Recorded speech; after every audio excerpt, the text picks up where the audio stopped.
And welcome back to the Constitutionals episode. Welcome back to the Constitutionals podcast. I'm your host, Chad White. If you didn't know, this is the premier podcast for the website, cpluscomedy.com. Like I just said, it's a website. Go there. 251, meant to record this 4 weeks ago. But sometimes life gets busy and you forget. Or it doesn't get busy. And that's the tooth. What's going on? Well, I just came back. I like 2 hours ago came back from seeing the movie Infinity Pool, starring Alexander Skarsgård, Cleopatra Coleman, who should have second ranking in that movie, and Cleopatra. Wait, Cleopatra Coleman, is that right? And Mia Goth, Shia LaBeouf's wife, I guess. I thought she was what's his name? Ewan McGregor. I thought that was Ewan McGregor's daughter, but it's not. That Mia Goth is some woman. Just some woman who's acting, doing her best. Who's Ewan McGregor's daughter? Or am I thinking of? Oh, not Ewan McGregor. Who's the one that was in Jane Bird? What was that show called? We're gonna figure this out. We're gonna sit down. We're gonna figure this out. Not Jeff Bridges, white guy, beard. Not Ewan McGregor. The other one who looks like Ewan McGregor. Ethan Hawke. There we go. Ethan Hawke. Ethan Hawke's daughter is Maya Hawke. Correct. I am very correct. I thought Mia Goth and Maya Hawke were the same person, but they're not. Roughly the same age is what they are. Also, Maya Hawke was in Stranger Things. She was in Do Revenge, Little Women, Fear Street, Once Upon a Time in Hollywood. Anyway, go see Infinity Pool. It's supposed to be a horror movie. I guess it's more of a psychological thriller or whatever they call those things. I showed up. I left my house. I left with my bike. I biked there. 10-minute bike ride. And it is my fault for leaving late. I was making a salad, just giant, just Tupperware full of salad, so I can have a lunch when I'm sitting in the movie. And no one's gonna check my book bag. They know I ride a bike there. They see I make a whole big stink of it when I go on my bike. I'm like, ooh, like Kramer entering. And I have a phone mount that the phone case is too big for. As you can see, I'm timing this. It's off because I started a little bit later, and I walk in there with my stuff, and no one's gonna check the book bag. Also, it's the middle of the day. Also, they're all teenagers. What are they gonna do? Stop a grown adult man from going to see a movie you already paid for? I walked into this movie theater. A guy had bought I like to sit up front in the not the first row, but the row after that, or if there's a third row, I like to sit in the third row. And because I don't like to be near people. A guy bought the middle seat to that row. I was so mad. So I walk in late. The movie's already started, which I love walking in late. Movie's already started, and I have my book bag, and it turns out my water bottle was not closed all the way. I bring a water bottle every time I take my bike. It was not closed all the way, and the top fell off, and water was spilling everywhere, like inside my book bag, on the ground. And I did not notice this until I took my bag off and I was going to sit down in the first row, and I went, that's too close. And then I turn around and I walk. I keep finding seats. I'm like, that's too close. That's too close to that guy. That's it. And I walk. There's only three people in this movie theater. Two people are sitting directly in the middle of the theater. So anywhere I sit is going to be next to the. Also, this is one of those artisan films. So it's purposefully in that smaller theater that has like 20 seats, which is ridiculous. So these people sit directly in the middle, and I gotta sit a row in front of them. Pop open my salad, try not to be loud. By the way, salad was just the crunchiest things I could find. It was kale, apple, carrot, and then quinoa was the soft thing. I was gonna put bacon in it, but I forgot. Oh, and broccoli, the sharpest broccoli in the world. Anyway, Infinity Pool. That's what I saw. That's the same salad I had when I just kicked the desk. Apparently, it's the same salad I had when I saw The Whale. And let me tell you, The Whale is slightly less disgusting than Infinity Pool. how many things? Infinity Pool is very grotesque and superliminal. If I'm using that correctly. It is a bright sunny day here in Atlanta, and I rode back. I only wore a flannel, didn't take a jacket in. Let me give you the the weather report for the day. And that's what I did. I also saw what did I see last week? Knock at the Cabin Door. It was great. It's great. It's good. It's not having a contract right now was really helping out my movie going habits. All right, let's get on with this stories. The heck is wrong with me? I don't know if I'm actually going to do the first set of things I've had on here for several weeks. So let's just hop right into it. Episode 251. This first one comes from Deadline. CNN is going to air Bill Maher's overtime segments as part of his Friday night programming. As you know, CNN has been shifting what it's airing on TV.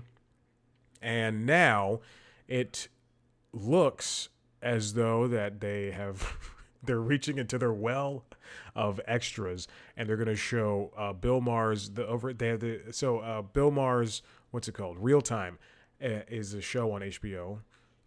It's a late night show. Technically, it's a late night show. It's a show I do not cover, and because I don't watch that. My mom loves that show. I think older people love that show. Older people and like conservative liberals, if that makes sense. And anyway, so they've been doing this for a couple of years now, I believe. The Bill Maher's Real Time has been showing like an extra 15 or 20 minutes of the show that is on the cutting room floor, like that happens after the fact, and showing it on YouTube, which I think is a fantastic idea. I think, that's what's good about having a show that is on HBO, is that you can do something like that. Same thing for all the other late night shows have now recently been putting all of their segments online, and I think every single segment's online, and now Seth Meyers has corrections, and I just think extra stuff is important and good, especially to retain an audience. That being said, CNN, smart move. This is a smart move for them. It airs at 11:30. This is the first one already happened. Chris Litch, he's a smart guy. He's the CEO of CNN worldwide, and it is. Obviously they shouldn't have a show on Friday night air because not much news happens on Friday nights, except for that balloon. We gotta pop that Chinese balloon in the air. So there you go. All right, then CNN's getting into late night, so that's what it seems like to me. Move on. Peacock drops the free accounts. This comes from, the last one was written, it was on Deadline, written by Ted Johnson. This next one's from The Hollywood Reporter, written by J. Clara Chan, our good friend. Not my friend. Peacock, I'm not saying that to be mean. She's my friend. I've read a lot of her stuff. I don't know her, though. Peacock ends its free tier for new users. Peacock launched a couple of years ago, and it brought in 3 ways to watch Peacock. Free, and you get a limited selection of things. Free ads, which is $5, and you get almost everything but $5, and with ads. Free with ads too. So free with ads, $5 with ads, almost everything, and then $10 without ads, and you get everything. And the free section had about access to 10,000 hours of content, and now you can only get Peacock if you get the ad-supported or the ad-free. This seems to be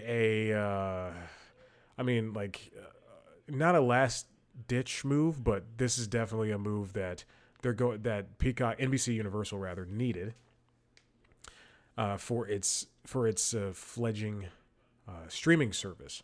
Peacock said that it crossed 20 million paid subscribers, but expected losses, which amounted to about $2.5 billion in 2022, to widen to $3 billion this year. And it's way behind other streamers, including Netflix, Disney Plus, HBO Max, and the rest. That being said, I do, Peacock does have a good set of shows. Again, I've been harping this from the beginning. Peacock should have launched as an AMC Plus style add-on that people can get like on Prime Video, on Hulu. It did not make sense for this to be its own app, and it's still buggy for months. For months, there was an update that came out that every time you played anything, movie, TV show on Peacock, which is two things, movie or TV show, it and a lot of people experienced this, including me, ya boy, both on mobile and on the TV, the Google with Chromecast TV version, as well as the LG app too, LG TV app. Every time you played it, the audio description played a show or a movie, the audio description came on. So it'd be like, I would start Law and Order, and this is when I noticed it because I like to watch Law and Order, as one does.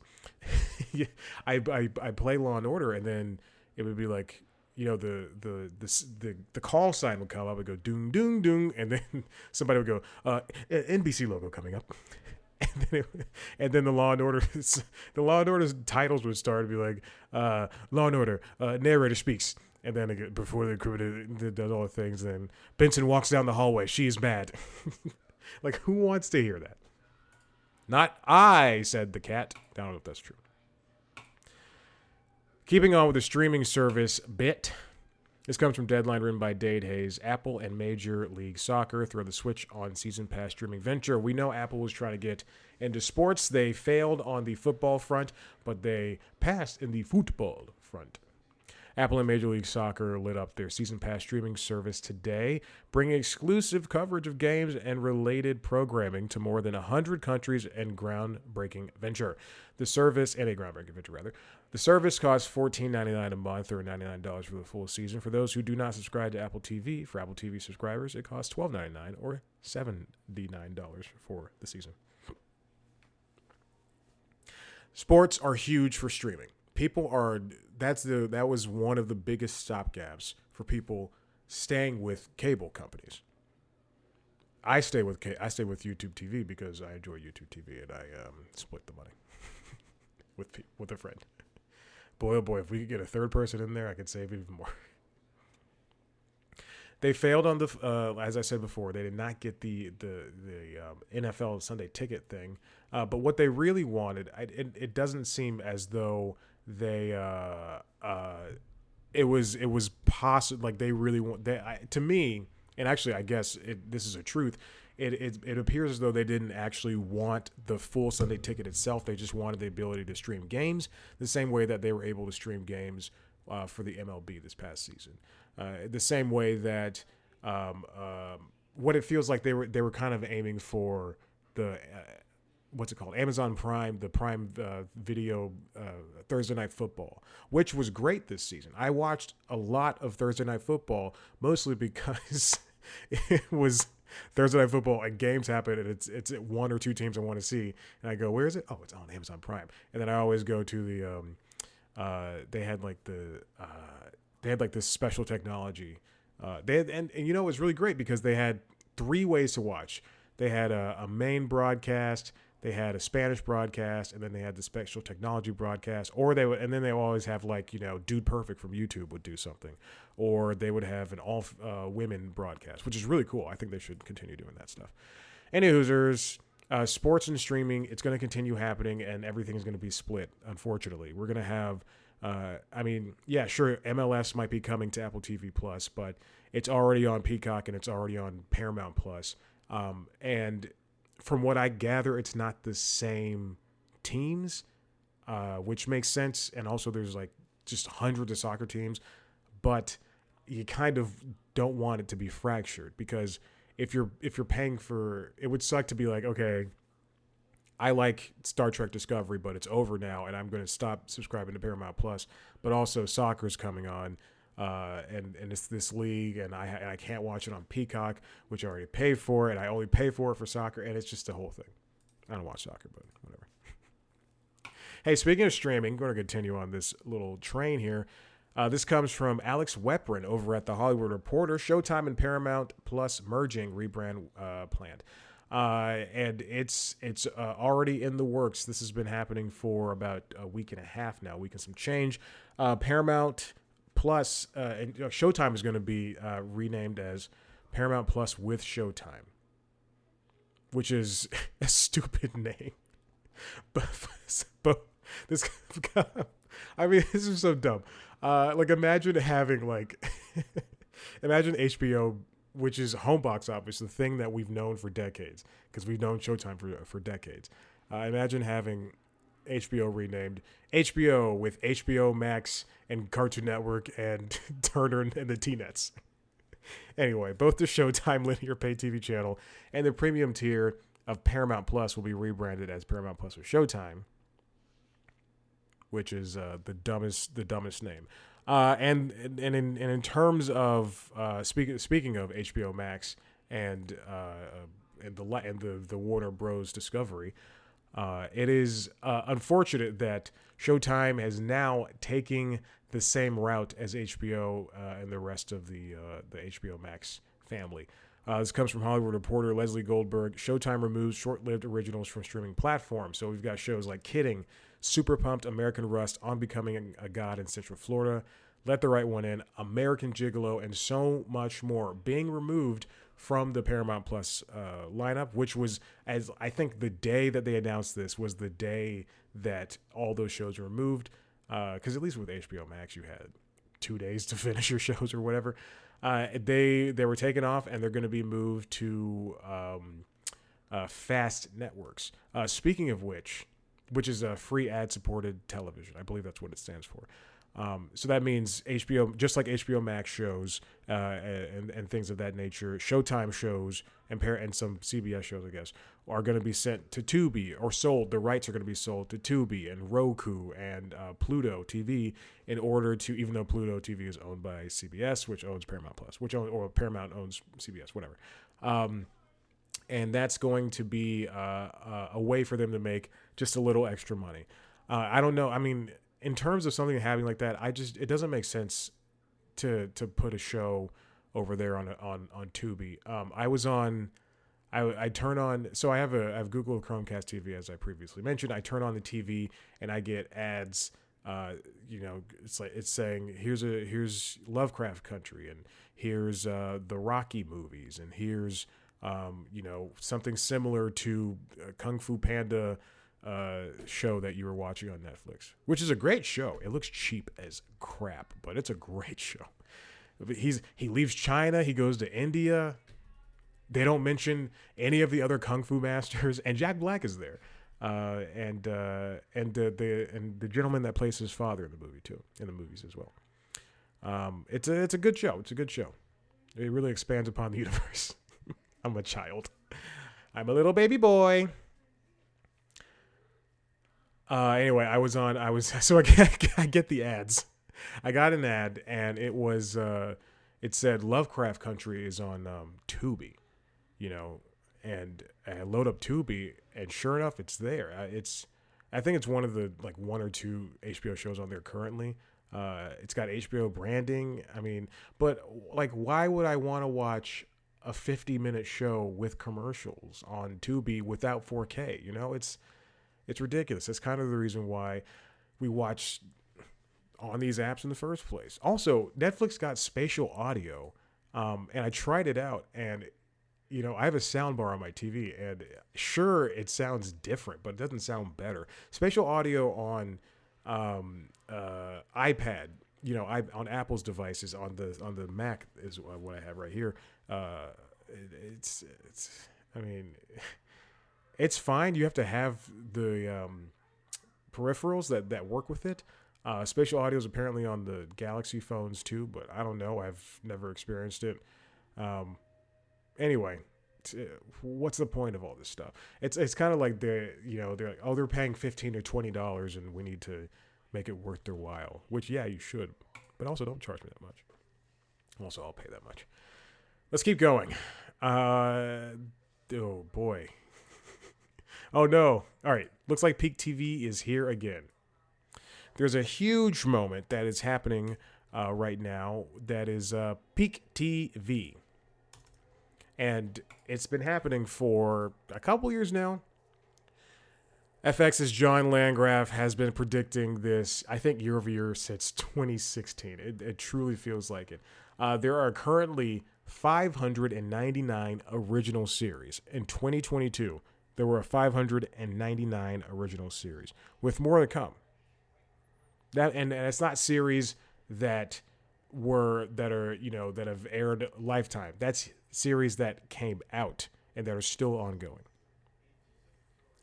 But now that we are seeing things like HBO Max, like Warner Bros. Discovery and like Paramount selling their shows from their streaming services to other streaming services and really just canceling and limiting what shows are available, it is unfortunately, I believe, well, not unfortunately, but I think shows are going to be on a decline in at least the coming year.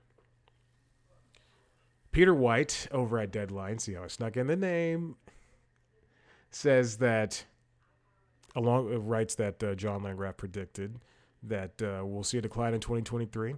One of the indicators, White writes, is that peak TV was coming to an end. Was a drop off of new series in the second part of 2022. They were down 2% from 252 in 2021 to 248 in 2022, which is only 3 shows. Look at that math, 4 shows. Yeah, the dog agrees outside. I don't know if you heard the dog. It's so warm in here. It was like 68 degrees today. That like when I was biking back, I was sweating in that flannel. I could have taken it off, but I didn't want to. Also, I forgot that I left the Nova's outside doing her thing. She's probably gonna come inside screaming for dinner now. So Peak TV is kind of finally at an end, but now TV, Michael Schneider writes for Variety, says that we might be at a reset moment. And he signals shows like Snowpiercer and Minx being sold from their respective, or first of all, being renewed and then being sold off to different, excuse me. Let me do it one more time. I swear to God, I'll get this right. Being renewed and then being canceled and then potentially living at other places. TV for the past 3 years, I would just say during the pandemic, like during the bulk of the pandemic, the early part, it is crazy to see how many shows just exploded, especially because of streaming. And it really seemed as though, if it seemed that movie theaters and Broadway plays were not successful because everybody was at home and they were watching TV and movies at home. Now we're at a part where people are it feels like we're heading into a recession.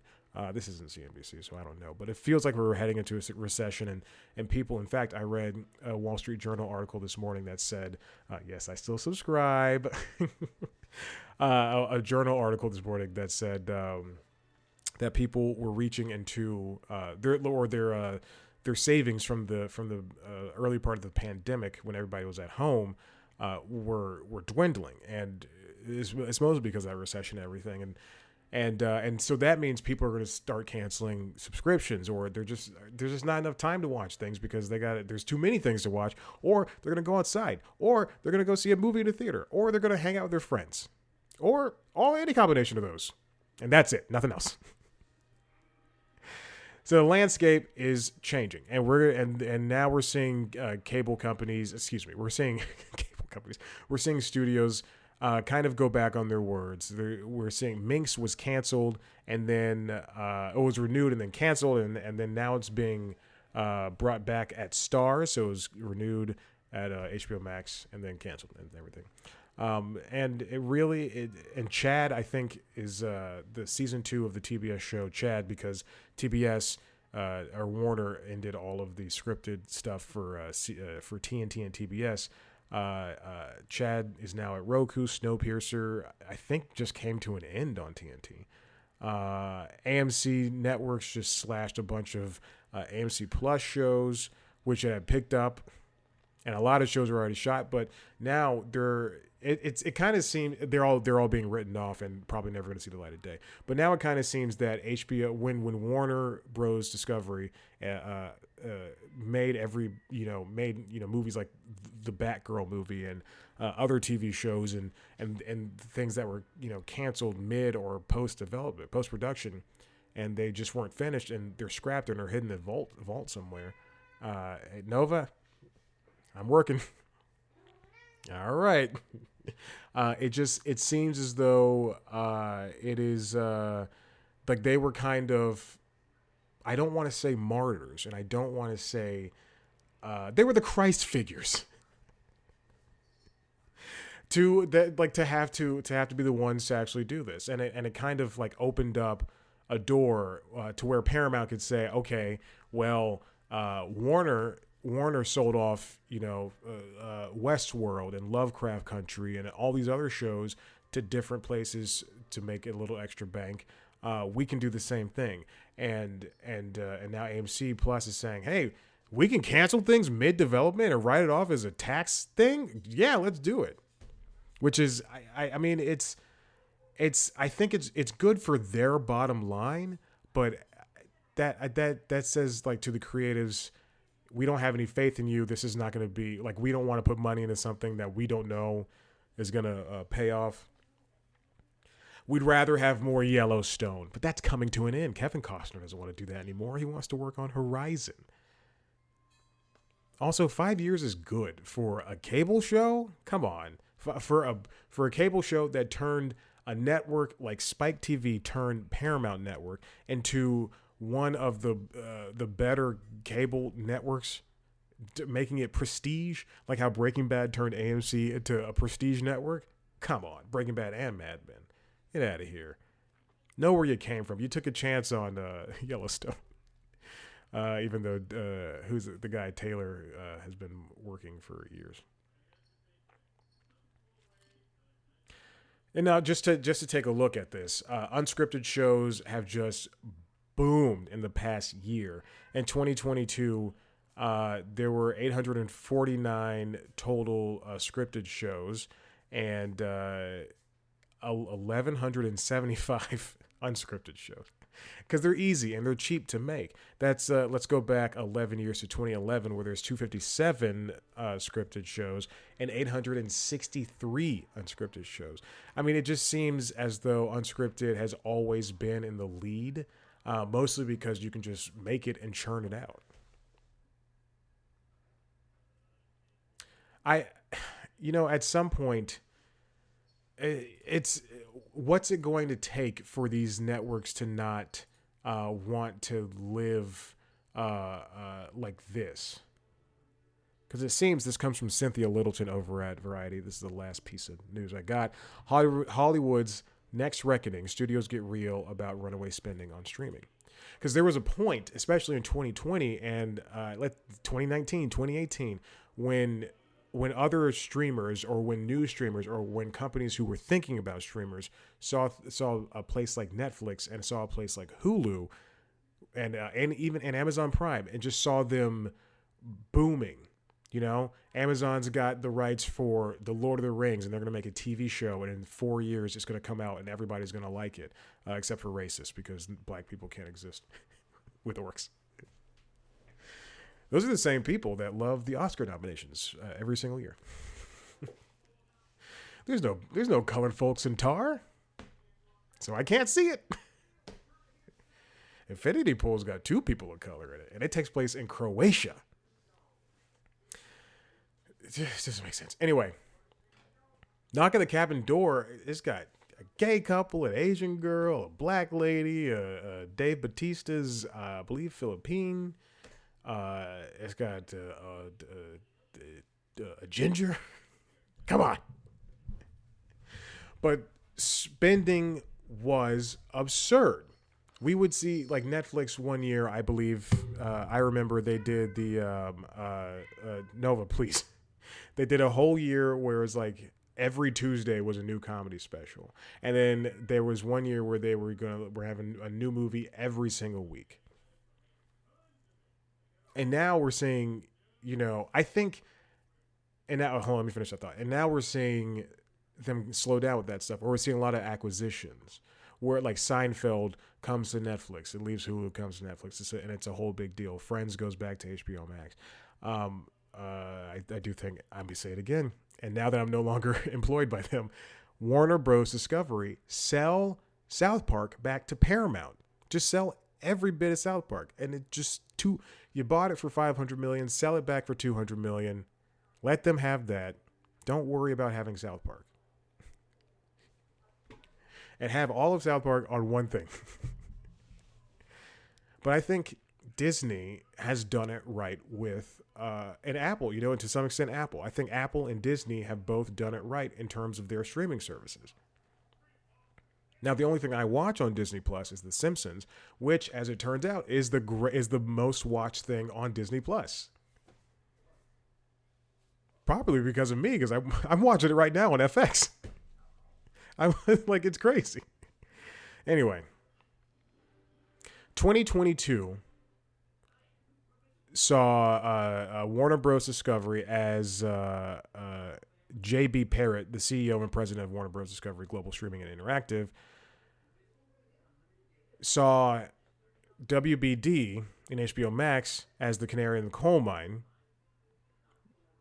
to make sure that they were getting rid of shows and projects that they just didn't need. It is getting so dark in here that the camera is having trouble picking up my beautiful black skin, baby. WB Discovery, Disney, Comcast, Paramount Global, and other entertainment conglomerates look to turn the tide of the red ink after years of heavy investment in streaming. The cable channels aren't doing so hot. Linear has basically evened out, and streaming is gaining on it. In 2019, the spend forecast for streaming was under $5 billion. Looks like it's $2.5 billion. But in 2025, in 2019, linear was almost $50 billion for spending for TV spending, and now in 2025, the expected spending is almost equal. We're going to see close to a little over $40 billion for streaming, and about $52 billion for linear streaming. For linear television. Jesus. And then sports has even out about 30 billion, 25 to 30 billion for the from 2019 until the foreseeable future of 2025. Can't see past 2025.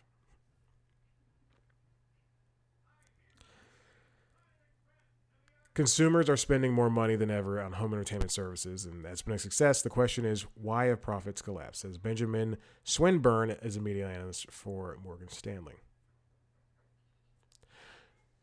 Streaming versus earning potential is not adding up, and they have to find out why, which is now why we have the introduction of these fast streaming services, because the free ad-supported television like Pluto, Tubi, and the rest, so that they can make some of the money back based on advertising. And it turns out a lot of people just don't want to pay for TV. Pluto's great. I think Pluto's fantastic. There's way too many commercials, but it gives you a wide breadth of things to watch, and it makes it feel like you're watching old-timey cable TV. You flip through the channels. Oh, a TMNT channel. Oh, Dora the Explorer channel. I'm going to name things that aren't for children. Oh, an America's Test Kitchen channel. Wow, I can watch Becker. I have Becker saved on my Pluto account, and I will never watch it. But I love me some dancing. There are 3,000 channels in the U.S. as of 2022. Excuse me, FAST stands for free advertising supported television. I think I said free. Yeah, that's what I said. Yeah. Yeah, that's what I said. And Pluto has just grown, according to Paramount Global. Pluto has just grown. And these two things can work in concert. I would love to see, and I know there's an issue with super apps, wherein that's an app that, hey Google, turn on the living room lamp, please. A super app is something that, thank you, that exists mostly in China, where it's one app where you can do basically everything. You can pay for bills. You can, send people money. You can, I don't know, download stuff. I don't know, and I know Elon Musk wanted to do a super app for Twitter, where it's basically where you can do just a bunch of things that multiple apps should be able to do. And I get that. And Westerners have not been privy or really wanting to do that. And I think one of the bigger issues right now is that we're a little segmented. I think a super app would work for streaming. We're a little segmented when it comes to these types of these apps. And when do people who watch Pluto TV know that Paramount Plus exists? I mean, obviously they see the commercials, but the same thing goes for Tubi. Tubi is owned by Fox Broadcasting, so do people who watch Tubi know that? Hold on, let me say this: Tubi is a predominantly black streaming service. So do people that watch Tubi know that Fox Nation exists? Disney Plus and Hulu. I mean, should we merge what I'm saying is, should we merge these things together? Should Disney Plus and Hulu and ESPN Plus be one app? Which I think ESPN Plus should be on for Hulu Plus. I think ESPN Plus should not exist outside of Hulu. Should Tubi and Fox Nation be one? Should Pluto TV and Paramount Plus be one? Should Amazon Freevee and Amazon Prime Video be one? Technically, they are, because I can watch all the Freevee stuff on Prime Video. And then we also have to worry about smart TV manufacturers, Sony, LG. They have their own streaming options, which is a fact. Sony, Samsung too. Samsung's got Samsung TV. Sony, I think LG has LG channels. I have access to both of those, and I don't watch them because they offer the same thing that Pluto offers. They have a Hell's Kitchen channel. They have a movie channel that shows truly Oscar-nominated movies from like 10 years ago. You want to watch Crash? It's 2004, but still. You want to watch Hustle and Flow, a movie I have on DVD? One of the last movies I had to watch for Bounce TV before they let me go. A week after this, said they weren't going to do that. People are I think they're only going to continue. They're going to do that thing where people want to just pay for the one show when Stranger Things comes back on Netflix, and that's the only thing they want to watch. They're going to watch Stranger Things. They're going to pay for Stranger Things, and then that's it. They're going to take their money away after that. And we're going to see these fast streaming services grow because it's cheap. It's the fast streaming services are the reality TV of streaming. And we're going to see a lot more producing for those streaming services. That we're already seeing Tubi originals. We're seeing Tubi buy up very crappy. Go on Tubi. Go to tubi.com or tubi.tv, whatever it is. They have hands down the worst streaming shows and the movies I have ever seen. Tubi, I'm pleading with you. If you give me $20,000, I will make you an Emmy, a Golden Globe contender, because I've seen the things that you buy, and it is crap. All the things, everything, every Tubi original is garbage, and I will make you contenders. I could have been a contender. I'll make you your On the Waterfront.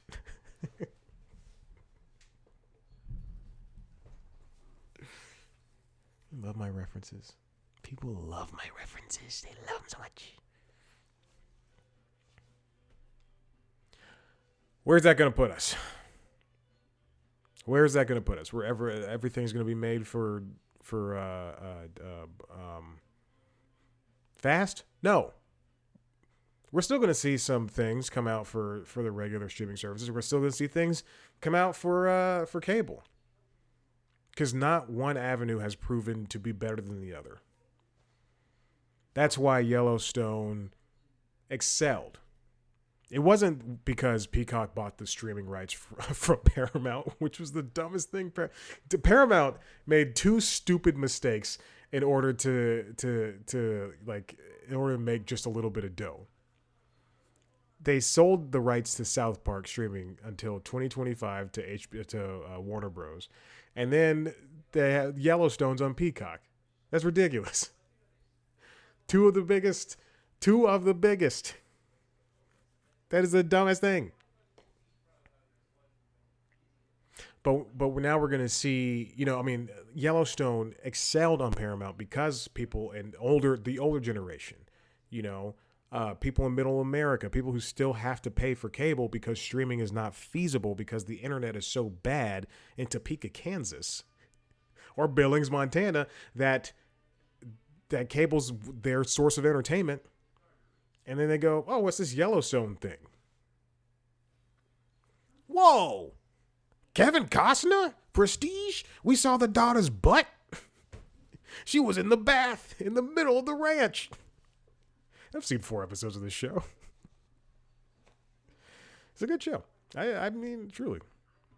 I'm watching Justified, so I can only handle one cowboy show at a time. Justified's great. Oh, my God. Timothy Olyphant's so cool. All right. I've been talking for too long. Listen, if you like what you heard here, and I don't know why you wouldn't, head on over to cpluscomedy.com, where I'm talking to comedians. My latest interview is with Chase O'Donnell. She's great, wonderful, very funny, very nice. And so we're talking about her new album, People Pleaser. It's also going to be a stand-up special. It'll come out. The interview will come out on this feed, I think, truly 10 minutes after this episode comes out. If you want to see a video version of that interview, as well as accompanying video version of this show, you can see the light lit. You can see the sun set as I'm sitting here recording this show. You can see me get darker, baby. Now I've got a ring light on. And I've got a fill light. I know how to do this. YouTube.com/C+Comedy. What else? Instagram, Twitter. Oh, yeah. Premiere Show News Time on YouTube.com/C+Comedy. It's like the Daily Show, except worse. We've got 2 new podcasts. One has not launched yet, as I said it would 3 weeks ago. But it will. I promise you it'll come out this week. I promise you. It's just so hard to sit down and record because I am so tired of talking. The first one is called LinkedIn Logs. I'm going to try to do my best to become a LinkedIn influencer, as I call it. And the other one is called either Late Night. I have 3 titles for this show. So it's either Late Night Lately, This Week in Late Night, or the Late Night Show. So it's the Late Night Show. I think those are all great titles. Whatever I decide, the RSS feed will be up soon. Instagram, Twitter, TikTok, Facebook, @C+Comedy. Me on 3 of those, not TikTok, @ChadBlackWhite. Nova. Jesus, I'm almost done. Rate, review, subscribe, tell your friends about all the podcasts in the C+ Comedy world. Thank you so much for listening. I am going to press the outro song here.